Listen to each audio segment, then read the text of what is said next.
அஸ்ஸலாமு அலைக்கும் வரஹ்மத்துல்லாஹி வபரகாத்துஹு. அல்ஹம்துலில்லாஹி ரப்பில் ஆலமீன். வஸ்ஸலாத்து வஸ்ஸலாமு அலா ரசூலில்லாஹி வ ஆலிஹி வ ஸஹ்பிஹி அஜ்மாயின். வமன் தபிஅஹு வ தாஅஹு பித்தீன் இலா யௌமித்தீன். கண்ணியத்திற்கும் பெருமதிப்பிற்கும் உரிய எல்லாம் வல்ல அல்லாஹுவின் நல்லடியார்களே, அல்லாஹுடைய பேரருளால் வாரந்தோறும் வெள்ளிக்கிழமை மக்ரிப் தொழுகையை தொடர்ந்து மார்க்க சொற்பொழிவு நிகழ்ச்சியை நாம் நடத்தி கொண்டு வருகிறோம். அந்த அடிப்படையில் கடந்த வாரம் முதல் இந்த ரபியுல் அவ்வல் முழுமையாக நபி ஸல்லல்லாஹு அலைஹி வஸல்லம் அவர்களின் சிறப்புகள் என்கிற தலைப்பின் கீழில் ரசூலுல்லாஹ்வுடைய வழிபாட்டையோ ரசூலுல்லாஹ்வுடைய பண்புகளையோ பற்றி பேசாமல் ரசூலுல்லாஹ்வுக்கு அல்லாஹ் கொடுத்த பாக்கியங்கள் என்னென்ன அருள் கொடைகளை அல்லாஹ்வுடைய ரசூலுக்கு அல்லாஹ் வழங்கி இருக்கிறான் என்பதை நபி அவர்களுடைய சிறப்புகள் என்கிற தலைப்பின் கீழில் நாம் அறிந்து கொண்டு வருகிறோம். அதில் குறிப்பாக சென்ற வாரம் ரசூலுல்லாஹ் ஏராளமான சிறப்புகளை பெற்ற நபராகவே இருந்தாலும் எந்த ஒரு இடத்திலும் எந்த ஒரு இறை தூதரை விட நான் உயர்ந்தவன் என்று நபி அவர்கள் சொன்னது கிடையாது. மூசா நபியை விட நான் உயர்ந்தவன், யூசுப் நபியை விட நான் உயர்ந்தவன், யூனுஸ் நபியை விட நான் உயர்ந்தவன், இப்ராஹிம் நபியை விட நான் உயர்ந்தவன் என்று ஒரு இறை தூதரை குறிப்பிட்டு இவங்களை விட நான் தான் பெரியவன்ற அந்த வாதம் ரசூலுல்லாஹ்ட்ட ஒருபோதும் வந்ததில்லை. எந்த நபிட்டையும் வராது. நம்முடைய தூதரும் அந்த வாதத்தை சொன்னது கிடையாது. அதுல குறிப்பாக நீங்கள் குர்ஆனை வாசித்தால் சில நபிமார்கள் செய்த தவறுகளை அல்லாஹ் பட்டியலிடுகிறான். மூசா நபி அவர்கள் கோபப்பட்டு ஒரு கொலையை ஒரு ஆரம்ப காலத்தில் செய்திருக்கிறார்கள். தன் சமுதாய மக்கள் மீது பல நேரங்களில் கோபப்பட்டிருக்கிறார்கள். யூசுப் அலைஹிஸ்ஸலாம் அவர்கள் சிறை சாலையை அடைந்து சிறைவாசத்தை அதிகமாக அனுபவித்திருக்கிறார்கள். யூனுஸ் அலைஹிஸ்ஸலாம் தன் சமுதாய மக்கள் மீது கோபப்பட்டு கடலுக்கு சென்று அல்லாஹ் மீன் வயிற்றிலே சிறை வைத்தான் என்றெல்லாம் படிக்கிறோம். அப்போ ஒரு சில இறை தூதர்களை பற்றி நம்ம படிக்கும்போது நமக்கு இயல்பாக என்ன எண்ணம் வரும் என்றால், இந்த இறை தூதர்கள் இந்த விஷயத்தை தப்பு தான் பண்ணியிருக்காங்களோ, அல்லது அவர்கள் இந்த தவறு செய்திருந்தால் நம்ம எவ்வளோ பரவாயில்லையன்ற மாதிரி எண்ணம்லாம் நமக்கு வரும். ஆனால் ரசூலுல்லாஹ்வுக்கே அது வரலை. உண்மையிலே நம்ம பரவாயில்லன்ற எண்ணம் ஒருவர் கொள்வாரே, ஆனால் இறை தூதர்கள் விஷயத்தில் யார் கொள்வதற்கு ஓரளவுக்கு தகுதி இருக்கு? நம்ம அல்லாஹ்வுடைய ரசூலுக்கு இருக்கு. நான் எவ்வளோ பரவாயில்லப்பா, யூனுஸ் நபியோட நான் சிறந்தவன் நபி சொல்லி இருக்கணும். மூசா நபி அந்த வார்த்தையை சொல்வதற்கு நபிமார்களுக்கு தகுதி இருக்கும். ஆனால் அந்த அல்லாஹ்வுடைய ரசூலே மூசாவை விட நான் சிறந்தவன், யூனுஸை விட நான் சிறந்தவன், என்னை பத்தி பேசாதீங்க, எல்லாரையும் விட யாரு சிறந்தவர்கள்? அவர்கள் தான், என்னை விடவும் அவர்கள் தான் சிறந்தவர்கள் என்று அல்லாஹ்வுடைய தூதர் அவர்கள் மற்ற நபிமார்களுடைய கிரேடை உயர்த்தி தன்னை தாழ்த்தி தான் பல நேரங்களில் நபி அவர்கள் பேசியிருக்கிறார்கள். ஆனால் உண்மையில் ரசூலுல்லாஹ் தாழ்த்திய அளவிற்கு ரசூலுல்லாஹ் கீழே உள்ள நபர் கிடையாது. அதற்கான சில ஆதாரங்களைத்தான், சில செய்திகளைத்தான் நாம் அறிந்து கொள்ள இருக்கிறோம். அதுல முதல் தகவலாக ஏனைய நபிமார்களுக்கு அல்லாஹ் கொடுக்காத ஒரு பாக்கியங்களில் நபி அவர்களுக்கு மட்டும் கொடுத்த பாக்கியங்களில் முதன்மையாக நாம் எதை பார்க்கிறோம் என்றால், ரசூலுல்லாஹ் ஒரு மொழி பேசக்கூடியவர்களுக்கோ, ஒரு நிறத்தை சார்ந்தவர்களுக்கோ, ஒரு தேசத்தில் வாழக்கூடியவர்களுக்கோ, ஒரு காலத்தில் இருக்கக்கூடியவர்களுக்கோ மட்டும் உண்டான நபி அல்ல. மற்ற எந்த நபியை நீங்க எடுத்துக்கிட்டாலும் அவங்க ஒரு குறிப்பிட்ட சமுதாயத்திற்காக வேண்டி அனுப்பப்பட்ட நபி. இப்ராஹிம் அலைஹிஸ்ஸலாம் ஒரு காலத்தில் வாழ்ந்தார்கள். அதே தருணத்தில் வேறு ஒரு சமுதாயத்தில் லூத் அலைஹிஸ்ஸலாம் என்ற ஒரு இறை தூதரும் வாழ்ந்து மக்கள் மத்தியில் சத்திய பிரச்சாரத்தை செய்து கொண்டிருந்தார்கள். இப்ராஹிம் நபி போய் அங்க போய் பிரச்சாரம் பண்ணல, அல்லது அவர்கள் இங்க வந்து பிரச்சாரம் பண்ணல. என் சமுதாயம் எனக்கான பொறுப்பு, நான் அவர்கள் இடத்தில் நன்மை ஏவி தீமையை தடுத்து மார்க்கத்தை நோக்கி அழைத்து சொர்க்கத்தை நோக்கி அழைப்பது என் வேலை என்று எல்லா இறை தூதர்களும் தங்கள் சமுதாயத்திற்காக வேண்டிதான் அனுப்பப்பட்டார்கள். ஆனால் நம்முடைய ரசூலுக்கு அப்படி கிடையாது. ரசூலுல்லாஹ்வுடைய சமுதாயம் என்பது மிக பரந்து விரிந்த ஒரு சமுதாயம். எல்லா மொழி பேசக்கூடியவர்களும் இந்த நபிட்ட வருவாங்க. எல்லா இனத்தவர்களும், நீங்கள் தமிழ் பேசுகிற தமிழ் இனத்தவர்களாக இருக்கலாம், அல்லது வேறு வேறு யூத இனம், கிறிஸ்துவ இனம், எந்த இனமாக இருக்கலாம், எந்த மொழி பேசலாம், எந்த நிறத்தில் இருக்கலாம், எந்த ஒரு காலத்தை அடைந்தவராக இருக்கலாம். நீங்கள் ஒரு 1000 வருஷத்துக்கு முன்னாடி இருந்திருக்கலாம், 500 வருஷத்துக்கு முன்னாடி பிறந்து வாழ்ந்து மௌத்தா போயிருக்கலாம், 100 வருஷத்துக்கு முன்னாடி பிறந்து வாழ்ந்து மௌத்தா இருக்கலாம், இன்னும் 1000 10,000 வருஷம் கழிச்சு நீங்க பிறக்கிற நபராகவும் இருக்கலாம். நீங்க யாரா இருந்தாலும் சரி, இந்த தூதர் உதயமானதற்கு பிறகு நீங்கள் உதயமாகி இருந்தால், உருவாகி இருந்தால், அதற்கு பிறகு நீங்கள் வாழ்ந்திருந்தால், தூதர் வர்ற காலத்தில் நீங்க இருந்திருந்தா அல்லது பிறகு நீங்கள் பிறந்து வாழ்ந்திருந்தால், உங்கள் அனைவருக்குமான நம் அனைவருக்குமான ஒரே தூதர் அல்லாஹ்வுடைய நபி முஹம்மது ஸல்லல்லாஹு அலைஹி வஸல்லம் என்பது இந்த தூதருக்கு அல்லாஹ் கொடுத்த ஒரு பாக்கியம். நீங்க குர்ஆன் முழுக்க பார்த்தாலும் இந்த அளவுக்கு பாக்கியம் வேற எந்த ஒரு நபிமார்களுக்கும் கிடைத்ததாக நீங்க என்ன பண்ண முடியாது, பார்க்க இயலாது என்பதை நம்ம புரிந்து கொள்ள முடியுது. அல்லாஹ்வுடைய ரசூல் அவர்கள் சொல்கிறார்கள், மறுமை நாள்ல நூஹ் நபிட்ட சில மக்கள் போய் கேட்பாங்க, எங்களுக்காண்டி நீங்க என்ன செய்யுங்க, பரிந்து பேசுங்கள். ஆதம் நபிட்ட போவாங்க, நூஹ் நபிட்ட போவாங்க, இப்ராஹிம் நபி, மூசா நபி, இப்படி எல்லாம் பல நபிமார்கள்ட்ட போவாங்க. நூஹ் நபிட்ட போய் ஒரு வார்த்தையை சொல்லுவாங்களாம் மக்கள். என்ன சொல்லுவார்கள் என்றால், நூஹே, இறை தூதர்களில் ஒருவரே, உங்களை அல்லாஹ் அகிலத்தாருக்கு தூதராக ஆக்கியிருக்கிறான். நீங்க யாரு, முழு உலகத்துக்கே தூதர் அப்படின்ற ஒரு வார்த்தை அந்த மக்கள் பதிய வைக்கிறாங்க. அப்ப ஏறத்தாழ நம்ம ரசூலாக்கு முன்னாடி ஒருத்தர் அகிலத்திற்கு தூதர் வந்துட்டாரு அப்படின்னு ஆயிடுச்சா இல்லையா? நம்ம ரசூலா இப்ப அகிலத்தாருக்கு தூதர், ஆனா 1000 வருஷங்களுக்கு முன்னாடி நூஹ் நபி யாரு, அகிலத்தாருக்கு தூதர்ங்கிறத அந்த செய்தி காட்டுது. முழு மனித குலத்துக்கே அவர் தான தூதர் அப்படிங்கிற ஒரு எண்ணம் நமக்கு வரும். ஆனால் ரசூலுல்லாஹ் இன்னைக்கு தூதராக ஆக்கப்பட்டு இன்றைக்கு இருக்கிற கோடிக்கணக்கான அளவுக்கான மக்கள் அன்னைக்கு கிடையாது. இத்தனை மொழி பேசக்கூடியவர்கள், இத்தனை இனத்தவர்கள், இத்தனை தேசத்தவர்கள், இத்தனை காலத்தவர்கள், அத்தனை மாதிரி யாருக்கிட்ட கிடையாது, நூஹ் நபிட்ட கிடையாது. நூஹ் அலைஹிஸ்ஸலாம் நபியாக ஆக்கப்படும் போது உலகத்தில் ரொம்ப சொற்ப மக்கள் இருந்தாங்க. ஆனா அவங்க முழு உலகத்துக்கு நபி. அவங்க பல பேர் பிரிந்தெல்லாம் போகல. ஒரு பக்கம் அமெரிக்கா, ஒரு பக்கம் சைனா, ஜப்பான், ரஷ்யா என்றெல்லாம் பிரிந்தெல்லாம் கிடக்கல. ஒரு குறுகிய தொலைதூரத்துக்குள்ள மட்டும்தான் அந்த மக்கள் இருந்தார்கள். மனித குலமே அவ்வளவுதான் இருந்துச்சு. அதனால் முழு மனித குலத்தில் அன்னைக்கு இருந்த மக்கள் தொகைக்கு மொத்த பேருக்கும் நபி என்பதனால் தான் இவர் அகிலத்தாருக்கு அனுப்பப்பட்ட முதல் இறை தூதர் என்று சொல்லப்படுகிறாரே ஒழிய பெருங்கொண்ட கூட்டத்திற்கு அனுப்பப்பட்ட தூதர் என்றோ பல 1000 ஆண்டுகள் கடந்த மக்களுக்கும் தூதர் என்று சொல்லப்படலை. நூஹ் நபி வாழ்ந்தது எத்தனை வருஷம், 950 ஆண்டு காலம். அப்ப அந்த காலகட்டத்தில் வாழ்ந்த மக்களுக்கு மட்டும்தான் அவர் இறை தூதர். ஆனா ரசூலுல்லாஹ் மௌத்தாகி 1400 வருஷம் ஆயிடுச்சு. இன்னும் அல்லாஹ் நாடி கியாமத் நாளுக்குன்னு எத்தனை 1000 வருஷம் வச்சிருக்காங்க, 10,000 50,000 1 லட்சம் தெரியாது. இந்த காலம் ஓடிக்கிட்டே இருக்க போகுது அல்லாஹ் நாடுகிற வரை. அப்ப வரைக்கும் வரக்கூடிய அத்தனை நபர்களுமே முஹம்மது ஸல்லல்லாஹு அலைஹி வஸல்லம் அவர்களைத்தான் தங்களுக்குரிய தூதர்களாக ஏற்றுக்கொள்வார்கள் என்பது ரசூலுல்லாஹ்வுக்கு கிடைத்த பாக்கியங்களில் முக்கியமான ஒன்று. இதைத்தான் நம்ம முதலாவதாக பார்க்கிறோம்.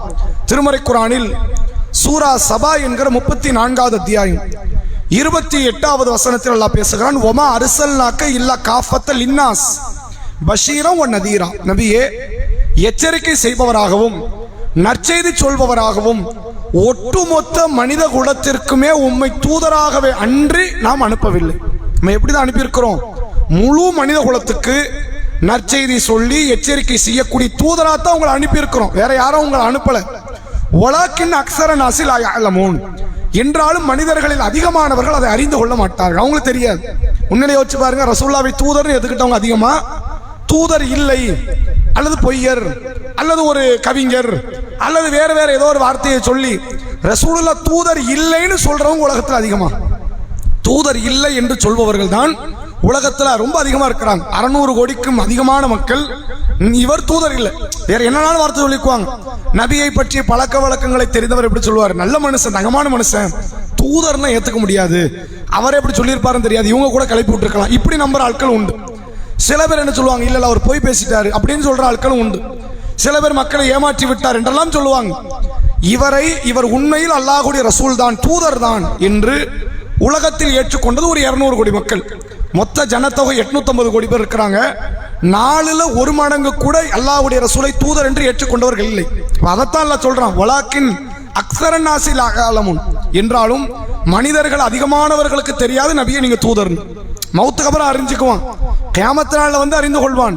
ஆனால் நீங்கள் ஒரு சமுதாயத்திற்கோ, ஒரு மொழி பேசுபவருக்கோ, ஒரு நிறத்துடையவர்களுக்கோ, ஒரு தேசத்தை சார்ந்தவர்களுக்கோ உண்டான தூதர் இல்லை, மனித குலத்திற்கே உண்டான தூதர் நீங்கள் என்பதை இந்த வசனத்தில் பேசுகிறான். அதே போன்று 7வது அத்தியாயம் சூரா அல் அராஃப் 158வது வசனத்தில் அல்லாஹ் சொல்லுகிறான், குல் நபியே நீங்கள் சொல்லுங்கள், யா யுஹன்னாஸ், எப்படி அழைக்கணுமா? மனிதர்களேன்னு கூப்பிடுங்க. அரபிகளே அப்படிலாம் கிடையாது. வெள்ளைத்தோல் உடையவர்களே, குறைஷி மக்களே, இந்த வேலையே கிடையாது. நீங்க எப்படி கூப்பிடுங்க? யா யுஹன்னாஸ், மனிதர்களே, ஆதமுடைய வம்சாவளிகளே, உலகத்துல மனுஷன்னு தன்னை சொல்லக்கூடிய அத்தனை பேரும் என் அழைப்பை கேள். மனிதர்களே, இன்னி ரசூலுல்லாஹி இலைக்கும் ஜமீஆ, உங்கள் ஒட்டுமொத்த பேருக்கும் நான் அல்லாஹ்வின் தூதர். உங்கள் ஒட்டுமொத்த பேருக்கும் நான் அல்லாஹ்வுடைய தூதர். அல்லதி லஹு முல்கு ஸமாவாத்தி வல் அர்த், அந்த அல்லாஹ் எப்படிப்பட்டவன்? வானங்கள் மற்றும் பூமியினுடைய ஆட்சி அதிகாரம் அவனுக்கு சொந்தம். லா இலாஹ இல்லா ஹுவ யுஹ்யி வ யுமீது, அவனை தவிர வணக்கத்திற்குரியவர் யாரும் இல்லை. அவன் உயிர்ப்பிக்கிறான், மௌத்தாக்கும் செய்கிறான். ஃபஆமினு பில்லாஹி வ ரசூலிஹி, அல்லாஹ்வையும் அவனுடைய தூதரையும் நீங்கள் நம்புங்கள். தூதர்னா யாரு? ரசூலுல்லாஹ் தன்னை சொல்றான், என்னை நீங்க நம்புங்க. அந்நபியல் உம்மி, எழுத படிக்க தெரியாத நபியாகி இந்த தூதரை நீங்கள் நம்புங்கள். அல்லது யுக்மினு பில்லாஹி வ கலிமாத்திஹி, இந்த தூதர் அல்லாஹ்வையும் அல்லாஹ்வுடைய வார்த்தையும் நம்புகிறார். வத்தபிஊஹு, அவரை நீங்கள் பின்பற்றுங்கள். லஅல்லக்கும் தஹ்ததூன், நீங்கள் வெற்றி பெறுவீர்கள், நீங்கள் நேர்வழி அடைவீர்கள் என்பதாக அல்லாஹ் இந்த வசனத்தில் சொல்லக்கூடியதை பார்க்க முடிகிறது. அப்ப அல்லாஹ் சொல்லி அனுப்புறான், நபியை நீங்க என்ன பண்ணுங்க?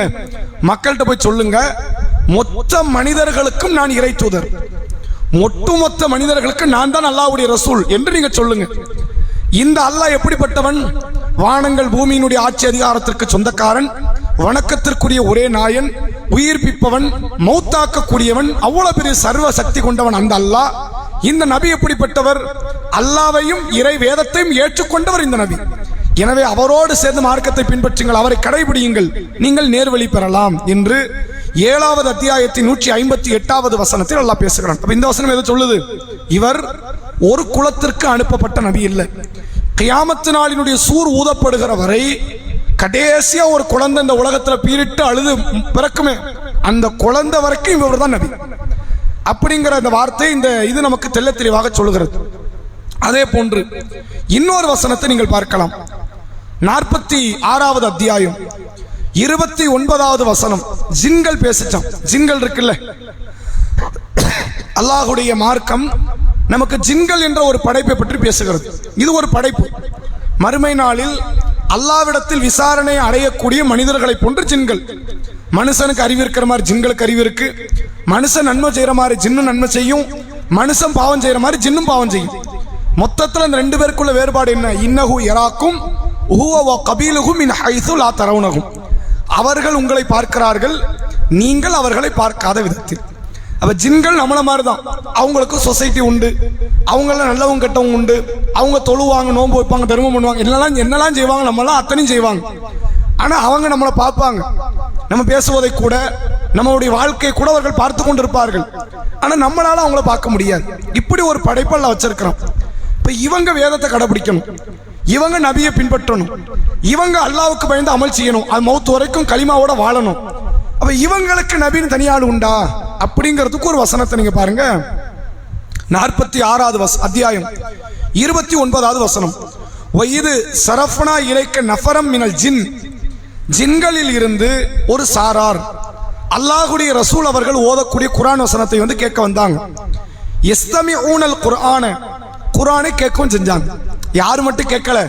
அபூபக்கர் ரலியல்லாஹு அன்ஹு, உமர் ரலியல்லாஹு அன்ஹு, கதீஜா ரலியல்லாஹு அன்ஹா, சஹாபாக்கள், சஹாபிய பெண்மணிகள் மட்டும் இல்லையா, ஜின்களும் கேட்டாங்க. நபிக்கு தெரியாது இல்ல, நபியால பார்க்க முடியாது. அல்லாஹ் சொல்லி கொடுக்குறான், நபி உங்களுக்கு தெரியுமா, நீங்க குர்ஆனை ஓதிக்கிட்டு இருந்தீங்களே, ஜின்கள்ல ஒரு கூட்டம் வந்து உட்கார்ந்து குர்ஆனை கேட்டது. ஃபலம்மா ஹதரூஹு, அந்த சபைக்கு வந்து அவர்கள் அமர்ந்தவுடன் காலு அன்சித்து, வாயை மூடிட்டாங்க. நம்மகிட்ட கூட அந்த ஒழுக்கம் இருக்காது. ஜின்களுடைய ஒழுக்கத்தை பாருங்க. ரசூலுல்லாஹ் குர்ஆனை ஓதுறாங்கிற தகவலை தெரிஞ்சவன ஜின்கள் ஒரு சாரார் வந்து நபியினுடைய சபையில் அமர்ந்து கொண்டு அன்சித்து, அவர்கள் வாய் மூடி விட்டார்கள். ஃபலம்மா குதிய, ரசூலுல்லாஹ் ஓதி முடித்தவுடன் வல்லவ் இலா கௌமியும் முந்திரின், தன் சமுதாயத்திற்கு எச்சரிக்கை செய்வதற்காக வேண்டி புறப்பட்டு விட்டார்கள். அதான் நம்ம செய்யணும். இவங்க மார்க்கம் பற்றி பேசப்படுது, நீங்க கேட்டுட்டீங்கன்னு நீங்க அடுத்து என்ன செய்யணும்? உங்கள் குடும்பத்தாருக்கு, சொந்த பந்தங்களுக்கு, அண்டை வீட்டாருக்கு நீங்க சொல்லணும். அவர்கள் கேட்டவர்கள் என்ன செய்வாங்க? அடுத்தவர்களுக்கு எச்சரிப்பார்கள். இப்படித்தான் இந்த மார்க்கம் பரவும். நபி அவர்கள் ஹஜ்ஜத்துல் விதாவிலே சொல்கிறார்கள், பல்லிகு ஷாஹிதுல் காயிப், வந்திருப்பவர்கள் வராதவர்களுக்கு எடுத்து சொல்லுங்கள். உங்களை விட அவர்கள் நன்கு விளங்கக்கூடிய இடத்தில் கூட இருக்கலாம், கேட்பவரை விட அடுத்து கேட்பவர்கள் நன்கு விளங்கலாம் என்று அல்லாஹ்வுடைய ரசூல் அவர்கள் சொன்னார்கள். இந்த மார்க்கு பரவிக்கிட்டே இருக்கும். இங்க கேட்டுட்டோம், எல்லாரும் நபி கிட்ட தான் நேரடியாக போய் கேட்கணும், சாத்தியப்படுமா? நபி பண்ணாத பயான் நபி கிட்ட அதை மட்டும் தான் கேட்கணும், சாத்தியப்படாது. ரசூல்லா காலத்துல வாழ்ந்தவங்களுக்கே சாத்தியப்படாது. அப்ப அல்லாஹ்வுடைய ரசூல் அவர்கள் இதை மக்கள்கிட்ட எச்சரிக்கை செய்யுங்கன்னா என்கிட்ட கேட்டது என்ன பண்ணுங்க, அடுத்தடுத்த தலைமுறை கொண்டு போய் சேர்த்துக்கிட்டே இருங்கிறாங்க. இதை ஜின்கள் செய்ததாம். அல்லாஹ்வுடைய ரசூல்கிட்ட உட்கார்ந்து குர்ஆனை கேட்டுட்டு எச்சரிக்கை செய்வதற்காக தன் சமுதாய மக்களை நோக்கி அவர்கள் நகர்ந்தார்கள். நகர்ந்தது மட்டும் இல்லையா, காலு யா கௌமனா, எங்கள் சமுதாயமே, ஜின்கள் போய் பயான் பண்ணுதாங்க, எங்கள் சமுதாயமே, இன்னா சமிஅனா கிதாபன், நாங்கள் ஒரு வேதத்தை செவியுற்றோம், உன்சில மின் பாதி மூசா, இதற்கு முன்பு மூசாவுக்கு எப்படி கொடுக்கப்பட்டதோ அது மாதிரி. அப்ப அவங்க மூசா நபி காலத்துல அவங்க கேட்டிருக்கிறாங்க. இதே ஜின் வாழல, இதுக்கு முந்தைய காலத்துல உள்ள ஜின்கள் வாழ்ந்திருக்கு. அவங்க சொல்லி கொடுத்திருப்பாங்களா இல்லையா, நாங்க மூசா நபி காலத்துல ஒரு வேதத்தை கேட்டோம் அப்படின்னு அந்த வேதத்தை கடத்திருப்பாங்களா இல்லையா?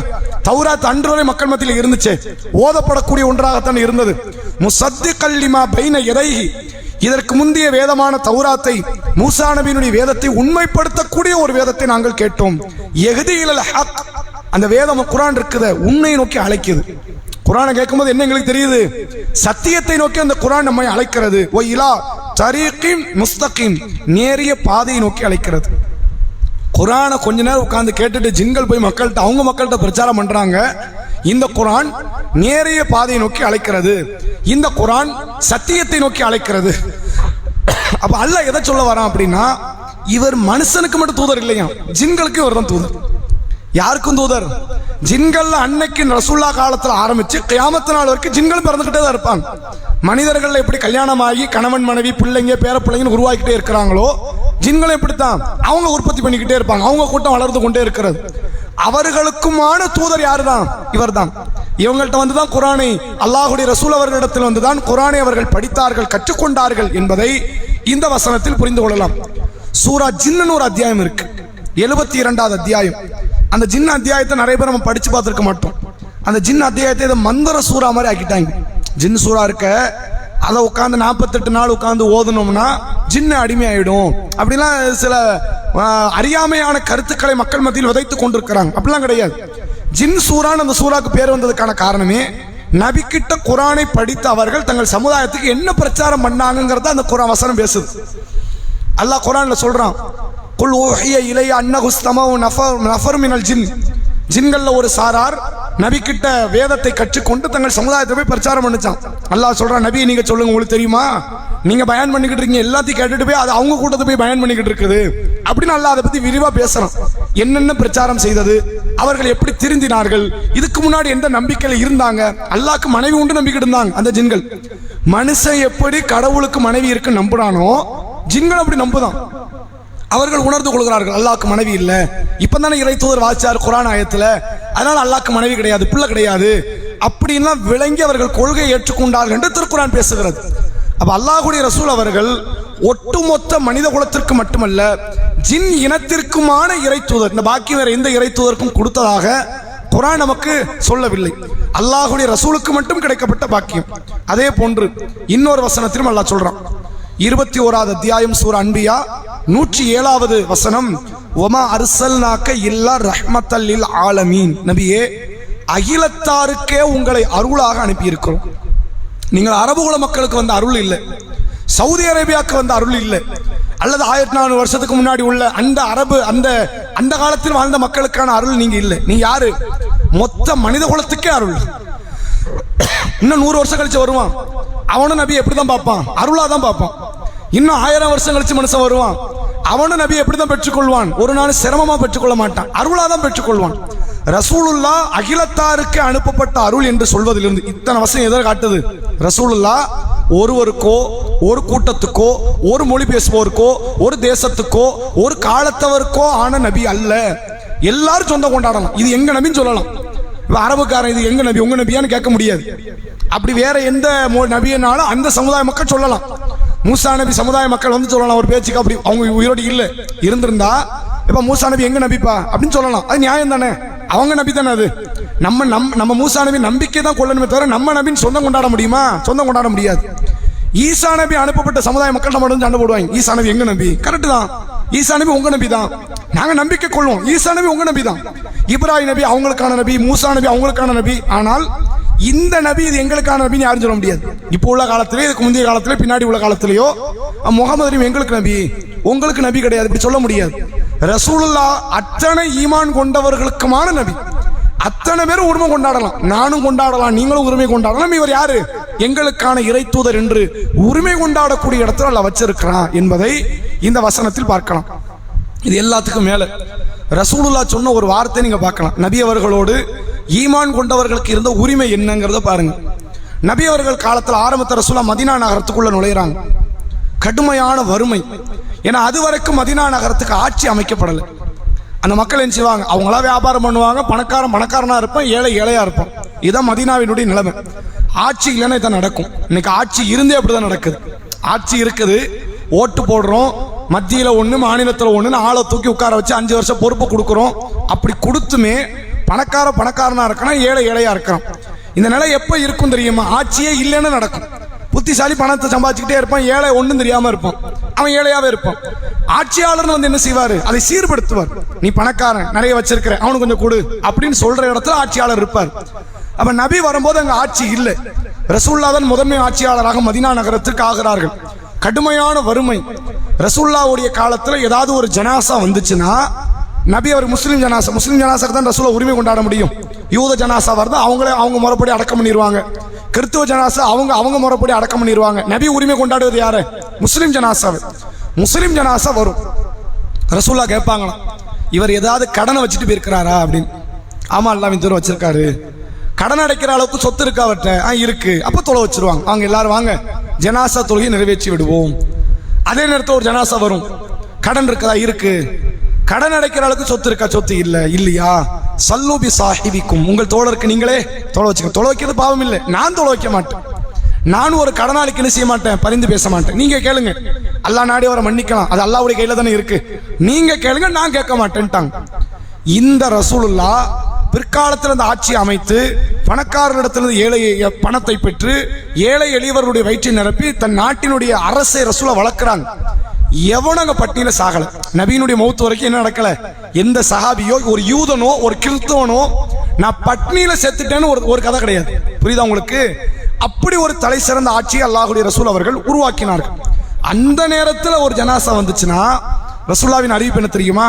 நீங்கள் யாருனாலும் என் காலத்துல, நான் மௌத்தாகிறதுக்கு முன்னாடி நீங்கள் மௌத்தாகி கடனோட மௌத்தாயிட்டா உங்க கடன் நான் பொறுப்பு. எவ்வளவு நாள் வாங்கிட்டு சாவு, எவ்வளவு நாள் வாங்கிட்டு நீங்கள் மௌத்தானாலும் சரி, உங்கள் கடனுக்கு யார் பொறுப்பு? நான் பொறுப்பு. ஒருவேளை சொத்தோட மௌத்தார், கடன் வாங்கின மாதிரி ரசூலுல்லாஹ் சொத்தையும் வாங்கணுமா இல்லையா? சொத்தோடு மௌத்தானால் அது உங்கள் வாரிசுகளுக்குரியது. அது நான் என்ன செய்ய மாட்டேன்? கை வைக்க. என் சொத்தே என்னால் கை வைக்க முடியாது. அது உண்மை. ரசூலுல்லாஹ் சொத்திலே கை வைக்க முடியாது. அடுத்தவங்க சொத்துல கை வைக்க முடியுமா? முடியாது. சொத்தோடு நீங்கள் மௌத்தானால் சொத்துக்கள் உங்கள் பிள்ளைகளுக்கு. கடனோடு மௌத்தானால் கடன் ஏன் பொறுப்பு? நான் கடன் அடைக்கிறேன். அவ்வளவு பெரிய ஆட்சி உருவாக்குனாங்க. ஏன்னு கேட்டா ரசூலுல்லாஹ் சொல்றாங்க, ஈமான் கொண்டவர்களுக்கு நான் உயிரை விட நெருக்கமானவன். இது எதுக்கு நம்ம பதிய வைக்கிறோம்? ரசூலுல்லாஹ் எனக்கு மட்டும் உரியவர்னு யாரும் பேச முடியாது. அபூபக்கர் ரலியல்லாஹு அன்ஹு கூட சொல்ல முடியாது. ஆயிஷா நாயகி கூட சொல்ல முடியாது. ஆயிஷா நாயகி என்ன சொல்லலாம்? என் கணவர்னு சொல்லலாம். ஆனா அதுக்கே வேற சில பெண்களும் போட்டி போடுற ஆட்கள் உண்டு. அது வேணா உரிமை கொண்டாடலாமே ஒழிய எங்களுக்கு மட்டும் தூதர்னு அபூபக்கரோ, அன்சாரிகளோ, முஹாஜிர்களோ, சஹாபாக்களோ, தாபீன்களோ, அரபுகுல மக்களோ, தமிழ் பேசுகிற மக்களோ, இனி வர்றவனோ, இதுக்கு முன்னாடி இருந்தவர்களோ யாரும் உரிமை கொண்டாட முடியாது. முழு உலகத்திற்குமான தூதர் அல்லாஹ்வுடைய ரசூல் என்பதை இத்தனை பல செய்திகள் மூலமாக உணர்ந்து கொள்ள முடியும். இது நபிக்கு கிடைத்த முதல் பாக்கியம். அடுத்து என்ன அப்படின்னா, இந்த அல்லாஹ்வுடைய ரசூல் அவர்கள் மனித குலத்திற்கு அனுப்பப்பட்ட, முழுமைக்குமாக அனுப்பப்பட்ட தூதர் என்பதோடு இவர் தான் இறுதி தூதர். இங்கதான் சில இடத்துல கொள்கை பிளவுகளை ஏற்படுது. ரசூலுல்லாஹ்வை நம்ம எப்படி ஏத்துக்கணும்னா, நபி அப்படி இல்லை, இவர் தான் கடைசி நபி. இவருக்கு அப்புறம் நபி ரசூல்னு சொல்லிட்டு யாரும் வரமாட்டாங்க. அப்படி ஒருத்தன் வந்தாம்னா கடைஞ்செடுத்த பொய்ன்னு அர்த்தம். எவன் வந்தாலும் சரி, யாரு வந்தாலும் சரி, இப்ப வந்தாலும் சரி, இதுக்கு முன்னாடி வந்திருந்தாலும் சரி, இனிமேல் வந்தாலும் சரி, கண்ணை மூடிக்கிட்டு சொல்லிடலாம் அவன் யாரு, அவன் பொய்யன். ஆய்வெல்லாம் பண்ண வேண்டியது இல்லை. எப்ப நீ வா, நபிங்கிற அற்புதத்தை காட்டு, உன் வேதத்தை காட்டு, எதையாவது முன்னறிப்பு செய், இந்த வேலையை வேண்டாம். அந்த நபிட்ட கேட்டிருக்கணும். எல்லா நபிட்ட கேட்க வேண்டியதுதான். எல்லா நபி அற்புதத்தோடு வந்தாங்க. இனிமேல் ஒருவன் வந்து தன்னை நபி என்று வாதிடுவானே, ஆனால் கண்ணை மூடிக்கிட்டு சொல்லிடலாம் அவன் பொய்யன், அவன் யாரு கிடையாது, நபி கிடையாது. இது அல்லாஹ்வுடைய ரசூலுக்கு கிடைச்ச பாக்கியம். யாராவது ஒருத்தருக்கு தானே அந்த பாக்கியம் கிடைக்கும். இறுதி நபிங்கிறது 10 பேரா வர முடியும். 10 பேர் வந்தா எப்படி இறுதி நபி ஆகும்? ஒருத்தருக்கு தான் அந்த பாக்கியம் கிடைக்கும். யாருக்கு அல்லாஹ் கொடுத்தான்? நம்ம நபிக்கு கொடுத்தான். அதுக்கு நீங்க வசனத்தை பார்க்கலாம். என்ன வசனம் அப்படின்னா, சூரா அல் அஹ்ஸாப் 33வது அத்தியாயம் 40வது வசனம். அல்லாஹ் சொல்கிறான், மாகான முஹம்மதுன் அபா அஹதி மிர் ரிஜாலிக்கும், இந்த முஹம்மது உங்களில் ஆண்களில் எவருக்கும் தந்தை இல்லை. அப்படின்னு என்ன அர்த்தம் அப்படின்னா, ரசூலுல்லாஹ் நமக்கு வாப்பா முறை வருவாங்களா? அப்படிலாம் கிடையாது. இதை எதை அல்லாஹ் சொல்றான் அப்படின்னா, முகமது நபிக்கு நம்ம ஆம்பளை பிள்ளை கொடுக்கலைங்கிறோம், கொடுத்த பிள்ளையை எடுத்துட்டோங்கிறோம். கொடுத்த பிள்ளை என்ன பண்ணிட்டோம்? எடுத்துட்டோம். அதனால இப்ப என்ன இல்லை, ரசூலுல்லாஹ்க்கு பொம்பளை பிள்ளை ஹயாத்தா இருக்கு, யாரும் இல்லை, ஆம்பளை பிள்ளை கிடையாது அப்படிங்கறத அல்லாஹ் பதிய வைக்கிறோம். நீங்க குர்ஆன்ல பாருங்க, நபிமார்களுக்கு பிள்ளைகள் பிறந்துச்சுன்னு அல்லாஹ் எங்கெல்லாம் பேசுறானோ அத்தனை இடத்துலையுமே ஆம்பளை பிள்ளையை தான் அல்லாஹ் குறிப்பிடுறோம். அப்ப ஆம்பளை பிள்ளைனா உயர்வு, பொம்பளை பிள்ளைனா தாழ்வுங்கிறது கிடையாது. இந்த ஆண் பிள்ளைகள் என்பவர்கள் அடுத்தடுத்த நபியினுடைய வாரிசுகளாகவே மாறுவார்கள். இப்ராஹிம் நபி 2 ஆண் பிள்ளை பெற்றெடுத்தாங்க, இஸ்மாயில், இஸ்ஹாக் அலைஹிஸ்ஸலாம். இஸ்ஹாக் நபி ஒரு ஆம்பளை பிள்ளை பெற்றெடுத்தாங்க, யாக்கூப். யாக்கூப் நபிக்கு 12 ஆம்பளை பிள்ளை. அதுல ஒரு பிள்ளை யாரு? யூசுப், அவர் இறை தூதர். தாவூத் நபி பெற்றெடுத்த பையன் சுலைமான், அவர் ஒரு இறை தூதர். ஜக்கரியா நபி பெற்றெடுத்த பையன் யஹ்யா, அவர் ஒரு இறை தூதர். இறை தூதர்கள் வாரிசுகளாக ஆக்கப்படுவார்கள். அல்லது காஃபிரா கூட இருந்திருக்கிறாங்க. நூஹ் நபி பையன் யாரு? காஃபிர். அப்ப நீங்க குர்ஆன் முழுக்க பாருங்க, பொம்பளை பிள்ளை இருந்திருக்கும், இல்லைன்னா கிடையாது. இருந்ததாக அல்லாஹ் சொல்லல. எந்த நபியாவது குறிப்பிட்டு இவருக்கு பொம்பளை பிள்ளை இருந்துச்சுன்னு அல்லாஹ் சொல்லல. ஆம்பளை பிள்ளை இருந்த வரலாறு ஏதோ அல்லாஹ் பேசுறான். நூஹ் நபி ஆரம்பிச்சு இப்ராஹிம், இஸ்ஹாக், யாக்கூப், யூசுப், தாவூத், ஜக்கரியா எல்லா நபியும் சொல்லும் போது ஆம்பளை பிள்ளை இருந்துச்சு, ஆம்பளை பிள்ளை இருந்துச்சு நல்லா பதிய வச்சுக்கிட்டே வரான். அப்ப இங்க இந்த நபிக்கு என்ன கொடுத்துருக்கணும்? ஆம்பளை பிள்ளை கொடுத்துருக்கணும். அல்லாஹ் கொடுக்கல. நுபுவத்துக்கு முன்னாடி 3 ஆண் பிள்ளை இருந்ததாக வரலாறு சொல்லுது, அல்லாஹு ஆலம். 3 பிள்ளையுமே என்ன ஆயிடுச்சு? ரசூலுல்லாஹ் நுபுவத்தை அடையிற காலத்துல மௌத்தா போச்சு. நுபுவத்துக்கு அப்புறம் ஒரு ஆம்பளை பிள்ளை பிறந்தது. மாரியத்து கிப்தியா என்ற நபிகளாரினுடைய அடிமை பெண் மூலமாக பிறந்த குழந்தை இப்ராஹிம் ரலியல்லாஹு அன்ஹு. ரசூலுல்லாஹ் பேர் வைக்கிறாங்க, எங்க வாப்பா இப்ராஹிம் நபி பேர் வைக்கிறேன்னு. முதல்ல 3 பிள்ளை பிறந்துச்சுல, அதுல ஒரு பிள்ளை பேர் அப்துல்லா. அது யார் வாப்பா? ரசூலுல்லாஹ் வாப்பா. ரசூலுல்லாஹ்க்கு பிசிக்கலான வாப்பா யாரு? அப்துல்லா. ரசூலுல்லாஹ்க்கு கொள்கை ரீதியான வாப்பா யாரு? இப்ராஹிம் நபி. அப்ப ரசூலுல்லாஹ் அந்த பிள்ளைக்கு நான் அப்துல்லான்னு பேர் வச்சாச்சு. இப்ப கொள்கைக்குள்ள வந்துட்டோம். கொள்கை தான் நமக்கு உறவுன்ற இடத்துக்கு வந்துட்டோம். இந்த பிள்ளைக்கு நான் யார் பேர் வைக்க போறேன்? எங்க வாப்பா இப்ராஹிம் நபியினுடைய பேரை நான் வைக்கிறேன்னு சொல்லி வச்சாங்க. 17 மாத குழந்தையாக இருக்கும்போது இப்ராஹிம் ரலியல்லாஹு அவர்கள் மௌத் ஆயிட்டாங்க. இப்ப இதுல கவனிக்க வேண்டியது என்னன்னா, அல்லாஹ்வுடைய ரசூல் அவர்களுக்கு ஆண் பிள்ளை இல்லை. இப்ப இதை ஒரு காரணம் வச்சு ரசூலுல்லாவை அன்றைக்கு யூதர்கள் ஒரு விமர்சனம் பண்ணாங்க. இதெல்லாம் காரணம். எது காரணம்? தாவூதுக்கு சுலைமான் ஒரு ஆம்பளை பிள்ளை இருந்துச்சு, ஜக்கரியாக்கு யஹ்யான்னு இருந்துச்சு, இப்ராஹிம்க்கு இஸ்ஹாக் உண்டு, இஸ்மாயில் உண்டு, இஸ்ஹாக்குக்கு யாக்கூப் உண்டு, யாக்கூபுக்கு யூசுப் உண்டு. உங்களுக்கு உண்டா? உங்களுக்கு சந்ததே கிடையாது, உங்க கதை முடிஞ்சிருச்சு. அவங்க அடுத்த நபி வரணும்ல ஒரு ஆளு. உங்களுக்கு தான் ஆம்பளை பிள்ளை இல்லையே, நீங்க யாரு? அபுத்தர், நீங்கள் சந்ததி இல்லாதவர். அப்படி அதாவது ஏறத்தாழ இந்த வார்த்தைக்கு என்ன அர்த்தம் சொல்லுவாங்கன்னா, மலடன்ங்கிறதுக்கு சொல்லுவாங்க. இந்த மலடன் பேசுவாங்கல்ல, இஸ்லாம் அந்த வார்த்தையை வந்து நிராகரிக்குது. அல்லாஹ் சொல்லுவான், அல்லாஹ் தான் நாடியவர் எப்படி ஆக்குவான்? மலடாகவும் ஆக்குவான், பிள்ளையும் கொடுப்பான், ஆம்பளை பிள்ளையும் கொடுப்பான், பொம்பளை பிள்ளையும் கொடுப்பான், கொடுத்துட்டு எடுப்பான். அல்லது கொடுக்கறது எப்படி கொடுப்பான்? அவருக்கு விரோதியாக கூட கொடுப்பான், எப்படினாலும் கொடுப்பான். அவன் சொல்லுவான். மனுஷன் இன்னொரு மனுஷனை பார்த்து மலடின்னு சொல்லலாமா? சொல்லக்கூடாது. இந்த அதிகாரம் இது நம்ம கையிலே கிடையாது. நம்மளா முடிவெடுக்கிறோம். படிக்கிறது யார் அதிகாரம்? நமக்கு நல்லா கொடுத்தது. நாடியவர்கள் அவன் விரும்பினா படிப்பான், விரும்பலன்னா படிக்க மாட்டான். பணம் சம்பாதிக்க இருக்குது, புத்திசாலித்தனமா செயல்பட்டவன் பணம் சம்பாதிக்கலாம், இல்லைன்னா அவன் பணம் சம்பாதிக்க முடியாது. இது மாதிரியான காரியம் கிடையாது. குழந்தை பெற்றுக்கிறது அவனுடைய உடல் ஆரோக்கியமா பூஸ்டியா காரணம் கிடையாது. ஏன் காரணம் கிடையாது? பெரிய பெரிய பணக்காரர்களுக்கு கிடைக்காத பாக்கியம் பிச்சைக்காரன் கிடைக்குது. பணக்காரன் பாதாமியும் பிஸ்தாமியும் முந்திரியும் சாப்பிட்டுக்கிட்டு இருக்கிறான், உடல் அவ்வளோ ஆரோக்கியமா வச்சிருக்கிறான். அவனுக்கு கிடைச்ச மாதிரியான மருத்துவமோ பொருளாதாரமோ உடல் ஆரோக்கியமோ கிடைக்காது. பிச்சைக்காரனுக்கு உண்டாது. ஆனால் அவன் 4 பிள்ளை பெற்றிருப்பான், 5 பிள்ளை பெற்றிருப்பான். இந்த குழந்தை கிடைக்கணுங்கிறது நீங்க முடிவெடுத்து நடக்கிறது இல்லை, அவன் முடிவெடுத்து நடக்கணும். நாடியவருக்கு கொடுப்பான், நாடியவரை ஏங்க விட்டுருவான், தவிக்க விட்டுருவான். ஜக்கரியா நபி தவிக்க விட்டான், இப்ராஹிம் நபி தவிக்க விட்டான். சம்பந்தமே கிடையாது. மரியம் அலைஹிஸ்ஸலாம் பிள்ளையை கொடுத்தான். மரியம் அலைஹிஸ்ஸலாம் பிள்ளை கிடைக்குமா? அறிவை கொண்டே வச்சு பாரு, கிடைக்காது. கன்னி பெண்ணுக்கு எப்படி கிடைக்கும்? சம்பந்தமே இல்லை. சம்பந்தமே இல்லாத இடத்துல கூட நான் பிள்ளையை கொடுப்பேங்கிறான். அப்ப இது இறைவனுடைய ஏற்பாடு. இதை என்ன வாக்குனாங்க அப்படின்னா யூதர்கள் அபுத்தர், இவர் யாரு? சந்ததி இல்லாதவர். மதீனாவுல தான் இந்த வசனத்தால இறக்குறான். இன்ன அழ்தைனாக்கல் கௌசர் ஃபஸல்லி லிரப்பிக வன்ஹர் இன்ன ஷானியக ஹுவல் அபுத்தர். நபியே, உமக்கு நாம் கௌசரை வழங்குகிறோம், நீங்கள் அல்லாஹ்வுக்காக தொழுது அவனுக்காக அறுத்து பலியிடுங்கள். உங்களுடைய எதிரிதான் சந்ததியற்றவன். யாரு சந்ததி இல்லாதவன்? எதிரிக்கு தான் சந்ததி கிடையாது, நீங்க கவலைப்படாதீங்க அப்படின்னு அல்லாஹ்வுடைய ரசூல் அவர்களுக்கு ஆறுதலாக கொடுத்த வசனம். இந்த வசனம் எதை சொல்லுது? அதாவது அல்லாஹ் சொல்கிறான் சூரா அஹ்ஸாப்ல, மாகான முஹம்மதுன் அபா ஹதீம் ரிஜாலிக்கும், முஹம்மது அவர்கள் உங்களில் ஆண்களில் யாருக்கும் தந்தை இல்லை. ரசூலுல்லாஹ்க்கு ஆம்பளை பிள்ளை பிறந்துச்சு, ஆனா ரசூலுல்லாஹ் வஃபாத் ஆகும்போது அந்த பிள்ளை ஹயாத்தா இல்லை, அது ஆல்ரெடி மௌத்தா போச்சு. மௌத்தா போனா என்ன அர்த்தம்? சந்ததி இல்லாதவர் என்று அந்த மக்கள் சொல்லுவாங்க. அல்லாத மறுக்கிறான், நீங்க அப்பெல்லாம் பயப்பட வேண்டியதில்லை, கவலைப்பட வேண்டியதில்லை, சந்ததி இருக்கதா இல்லையாங்கிற நல்லா முடிவு எடுக்கணும், நீங்க பாக்குறீங்க அப்படின்னு அல்லாஹ் ரசூலுல்லாஹ்க்கு ஆறுதல் அளிக்கிறான்.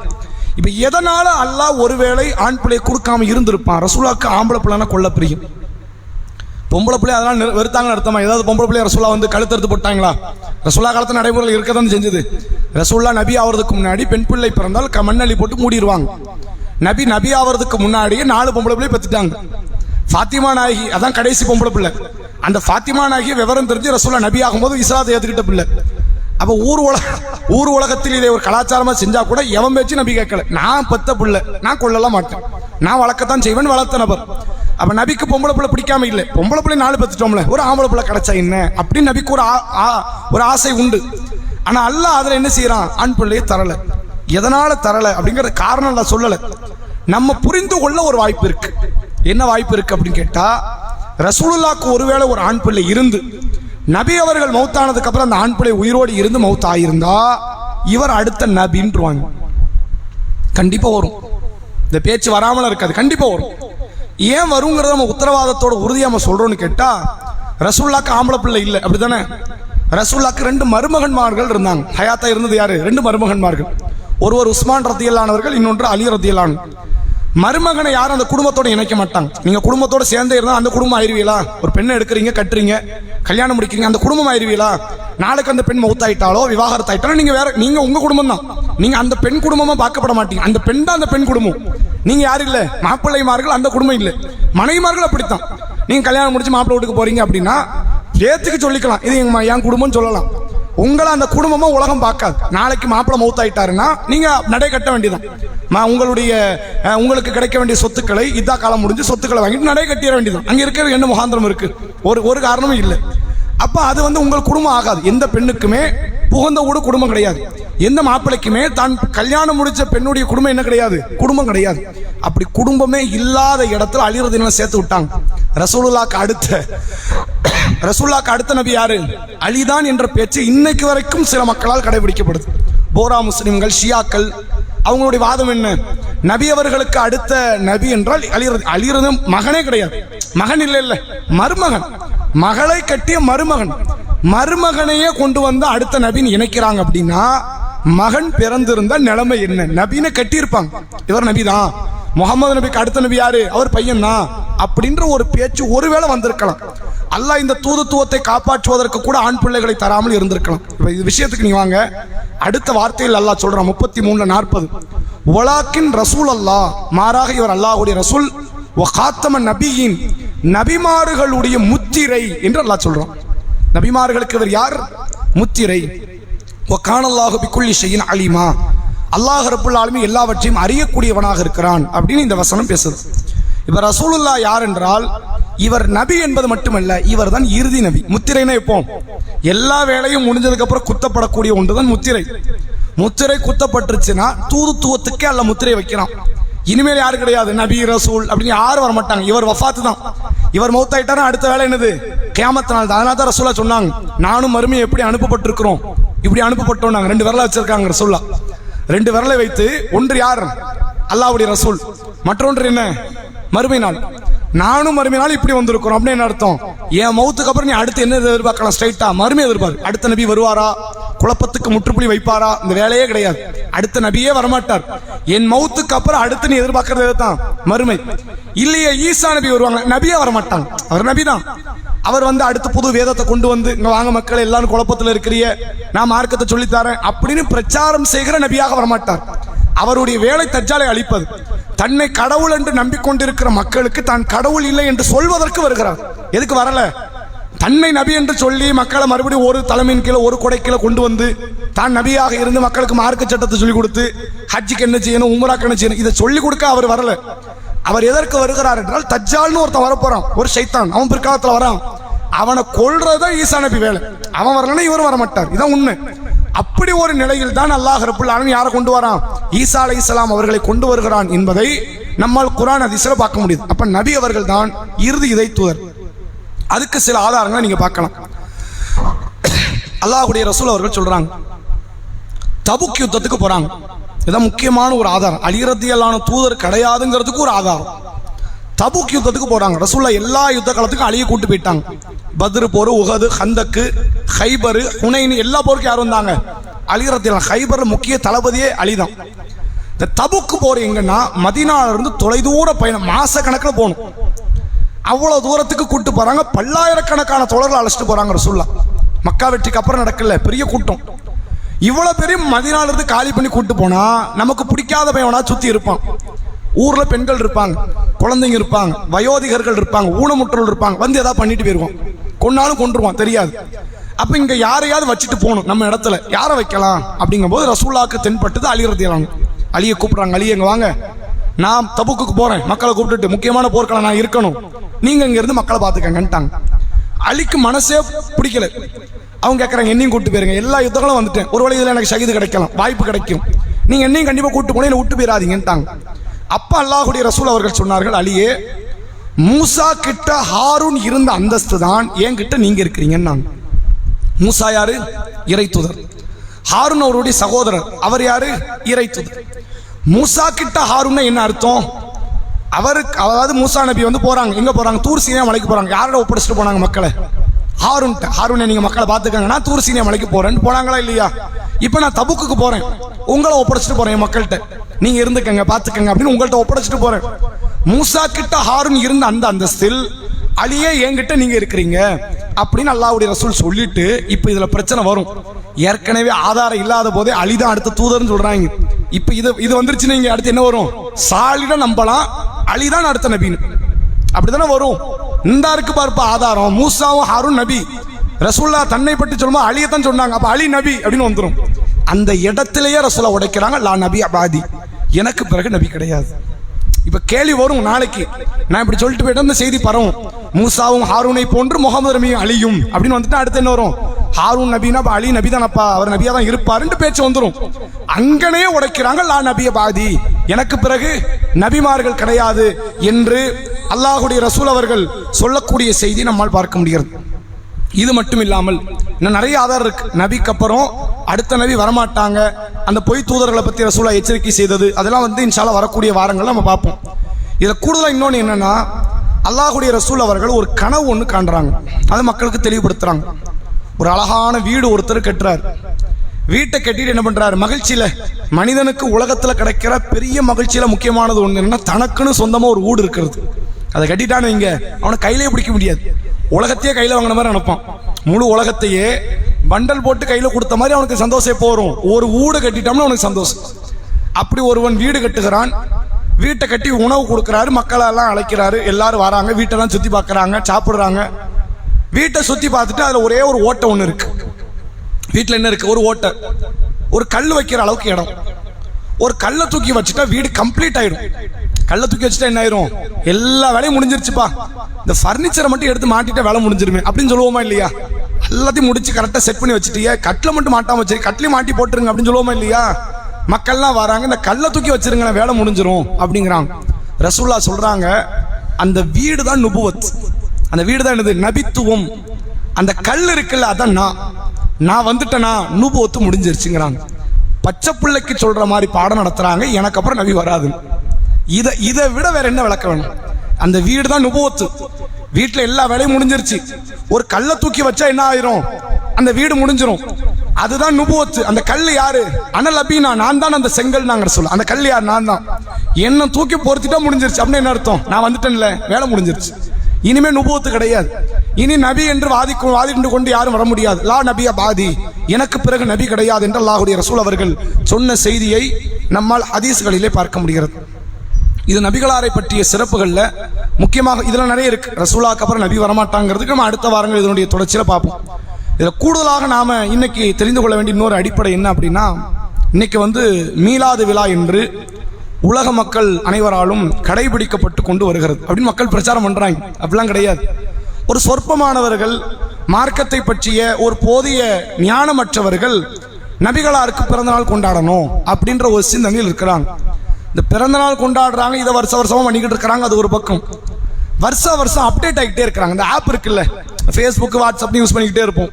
திடீர்னு பிளே ஸ்டோரில் போனீங்கன்னா அது அப்டேட் கேட்கும், அப்டேட் கொடுங்க. அப்போ என்ன ஆகும்னா வாட்ஸ்அப் இன்னும் கொஞ்சம் பெருசாயிரும். வாட்ஸ்அப்பில் ஏதாவது புதுசாக கொஞ்சம் சேர்த்துருவான், ஃபேஸ்புக்கில் கொஞ்சம் புதுசாக சேர்த்துருவான், கொஞ்சம் பெருசாயிரும். அது மாதிரி என்ன ஆகுதுன்னா வருஷம் மார்க்கும் பெருசாகிட்டே இருக்கு. ரசூலுல்லாஹ் சொல்றாங்க, அல்லாஹ் குர்ஆன்ல சொல்றான், அல்யௌம அக்மல்து லக்கும் தீனக்கும், இன்றைய தினத்தில் உங்கள் மார்க்கத்தை நான் முழுமைப்படுத்தி விட்டேன்கிறோம். ஆனா இன்னைக்கு வரைக்கும் காயல் மண்டலத்தில் மார்க்க முழுமை பெற்ற மாதிரி இல்லை. ஏனென்றால் ஒரு பேனர் தூக்கி வச்சிருக்காங்க. அதுல என்ன போட்டிருக்கிறாங்க அப்படின்னா, நபி அவர்களுடைய பிறந்த தினம் என்பது 1000 லைலத்துல் கத்ர் இரவை விட சிறந்தது அப்படின்னு ஒரு கருத்து. இது சாதாரணமாக கடந்து போக வேண்டியது இல்லை. போன வாரம் ஜும்மாலையும் நம்ம பேசணும். ஃபஜருடைய தொழுகைக்கு பிறகு உள்ள பயான்கள் இங்கே பேசப்பட்டிருக்கிறது. ஆனால் இதை சும்மா கடந்து போக முடியாது.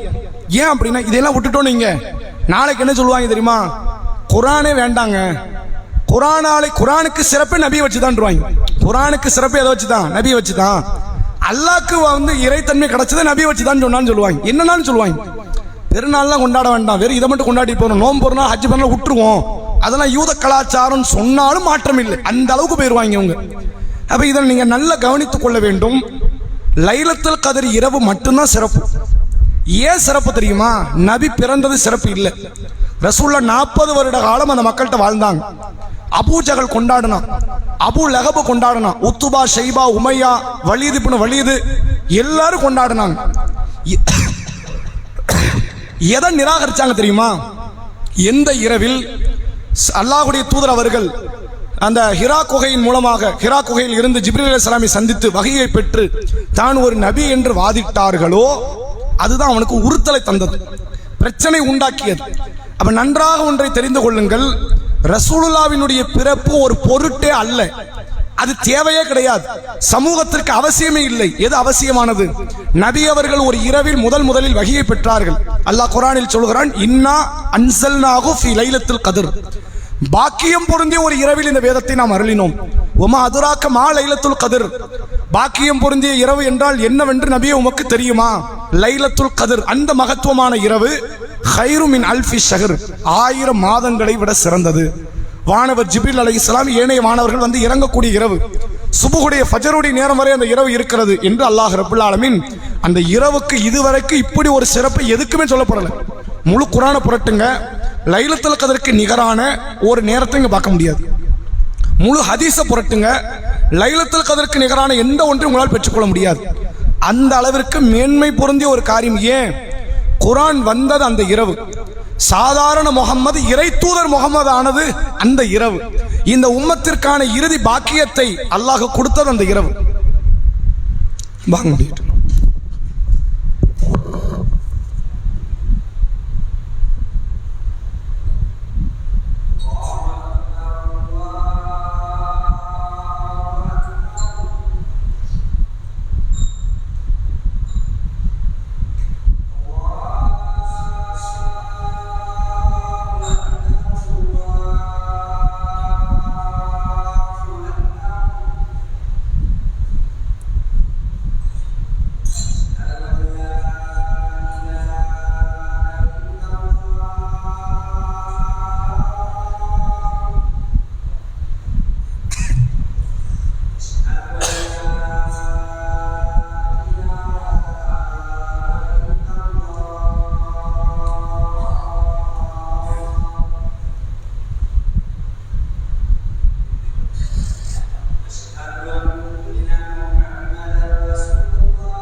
அல்லாஹுடைய ரசூல் அவர்கள் சாதாரண முஹம்மது என்கிற ஒரு நபர் இறை தூதர் என்கிற அந்த அந்தஸ்தை அடைந்ததே அந்த ஒரு இரவில் இறைவன் கொடுத்த வேத அறிவிப்பு தான். வேத அறிவிப்பு தான் அவர்களை சாதாரண நபரை இறை தூதராக மாற்றியது. அப்ப ரசூலுல்லாஹ்க்கு பாக்கியத்தை கொடுத்ததே இறைவன் அருளால் குர்ஆன் மூலமா தான் அல்லாஹ் கொடுத்தான். அப்ப எது நமக்கு உண்மையில் சிறப்பான ஒரு நாள் இரவு என்றால் லைலத்துல் கத்ர் இரவு. அது மறக்கவே முடியாது. மறக்க முடியாத நமக்கு அல்லாஹ் பெரும் பாக்கியத்தை கொடுத்த இரவு என்பதை அல்லாஹ்வுடைய ரசூல் அவர்கள் தன்மௌத்து வரை வழிபாட்டால் ஊறிய ஒரு இரவு என்றால் அது அந்த இரவு. மக்களுக்கு அதை போதிக்கவும் செய்தார்கள். அப்ப அந்த இரவு ஒரு இரவு 2 இரவு இல்லையும், 1000 இரவு வரட்டுமே. 1000 லைலத்துல் கத்ர்லாம் ஒருத்தன் அடைய சாத்தியமே கிடையாது. 1000 லைலத்துல் கத்ர் ஒருத்தன் அடைஞ்சு வழிபடணும் அப்படின்னா 1000 வருஷமாவது குறைஞ்சது வாழணும். குறைஞ்சது எத்தனை வருஷம் வாழணும்? 1000 வருஷம் வாழணும். நீங்க 1000 வருஷம் வாழ்ந்து 1000 வருஷம் லைலத்துல் கத்ர் இரவே நீ அடைஞ்சாலும் ரசூலுல்லாஹ்வுடைய ஒரு பிறந்த நேரத்தில் என்ன செய்ய போறீங்க? அதையா சொல்லுங்க. அதாவது லைலத்துல் கத்ர் விட சிறந்தது ஒரு பேச்சுக்கு வைப்போம். லைலத்துல் கத்ர் இரவுல தொழ போறோம், லைலத்துல் கத்ர் இரவுல குர்ஆன் ஓத போறோம், லைலத்துல் கத்ர் இரவுல திக்ர் செய்ய போறோம், துஆ செய்ய போறோம். இதெல்லாம் செய்வோம். ரசூலுல்லாஹ் பிறந்த நேரத்தில் என்ன செய்ய போறீங்க? ஆடுவியலா, பாடுவியலா, கூத்தடிப்பியலா? இது இல்லைன்னு இந்த ஊர்ல இல்லை, அவ்வளவுதான். இந்த ஊர்ல இல்லைன்னு சொல்லலாம். மீளாது விழான்னு மத்த ஊரெல்லாம் பொம்பளையில கூட்டு வச்சு ஆட வைக்கிறதெல்லாம் இருக்கு. அப்ப எது சிறந்ததான்? நீ என்னப்பா லைலத்துல் கத்ரை போய் தொழுதுகிட்டு இருக்கிற, நான் பொம்பளையில கூட்டு வந்து டான்ஸ் ஆட வைக்கிறேன் தெரியுமா? 1000 லைலத்துல் கத்ரை வழிபடுவதை விட ஒரே ஒரு நாள் ரசூலுல்லாஹ் பிறந்த நேரத்தில் பொம்பளையில கூட்டு வந்து டான்ஸ் ஆட வைப்பது சிறந்தது. அப்படிதான் போடணும் அந்த இடத்துல. எவ்வளவு மோசமா அந்த மக்களை வந்து மடமைத்தனத்தில் ஆக்குறாங்கன்னு பாருங்க. ரசூலுல்லாஹ் சொன்ன ஒரு வார்த்தையை சொல்லி நிறைவு செய்கிறேன். நபி அவர்கள் சொன்னார்கள், அல்லாஹ் ஒரேடியாக இல்மை கைப்பற்றிக் கொள்ள மாட்டான். கல்வியாளர்களை கைப்பற்றுவதன் மூலமாகத்தான் இல்மு குறைஞ்சிக்கிட்டே வரும் இந்த துன்யாவில். அப்படி இல்மு குறைந்து கொண்டே வந்தால் மக்கள் ரூசன் ஜுஹாலன், முட்டாள்களை தங்களுக்கு தலைவர்களாக ஆக்கிக் கொள்வார்கள். அவன் வர்றவன் என்ன செய்வான் தெரியுமா? ஃபத்வா கொடுப்பான். கொடுக்கிறவன் என்ன செய்வான் அப்படின்னா, தனக்கே அறிவு இல்லை, மார்க்க உணர்வு இல்லை, மார்க்க பற்று இல்லை, மூடத்தனமாக மடமைத்தனமாக அவன் ஃபத்வா கொடுப்பான். அவனும் வழிகட்டு மக்களை அவன் வழிகெடுப்பான் என்று அல்லாஹ்வுடைய ரசூல் அவர்கள் இவர்கள் இத்தகைய உலமாக்கள் விஷயத்தில், இது உலமாக்கள் கிடையாது, பேருக்கு உங்க உலமாக்கள், இவர்கள் விஷயத்தில் எச்சரிக்கை செய்தார்கள். எனவே இத்தகைய பாதிப்பு நிறைந்த மறுமை வாழ்க்கையை நாசமாக்கக்கூடிய இந்த கொள்கைக்கு மாற்றமான இந்த பிதாத்துவாதிகளை விட்டு நாம் விலகி இருக்க வேண்டும் என்பதை ஒரு கூடுதல் தகவலாக சொல்லி நிறைவு செய்கிறேன். இன்ஷா அல்லாஹ் நாளைய தினம் கேள்வி இங்கே பதிலங்க நிகழ்ச்சி, சூரா அல் மாயிதா 5வது அத்தியாயம் முதல் 30 வசனம். இன்ஷா அல்லாஹ் நாளை மறுநாள் காலை இங்கே தீனியாத் வகுப்பு நடைபெறாது. வார வாரம் நடத்துறோம், அது இல்லை. மாறாக எதிர்வரக்கூடிய அடுத்த மாதம் நடைபெறக்கூடிய இளைஞர்கள் மாநாட்டிற்கான செயல் வீரர்கள் வீராங்கனை கூட்டம் நடைபெற இருக்கிறது. அதாவது அது ஒரு பயான் மாதிரி. அதே நேரத்தில் நம்முடைய தாவா களங்களை அதிகப்படுத்துவதற்கான ஒரு பயான், அனைவருக்குமான ஒரு பொதுவான அழைப்பு. ஆண்கள் பெண்களுக்கு நம்ம அழைப்பு சொல்லிக்கிறோம். காலை சரியாக 9:30 அல்லது 10 மணிக்கு ஆரம்பிக்கும், லுஹர் வரைக்கும் நடைபெறும் என்பதை சொல்லிக்கிறோம். அஸ்ஸலாமு அலைக்கும்.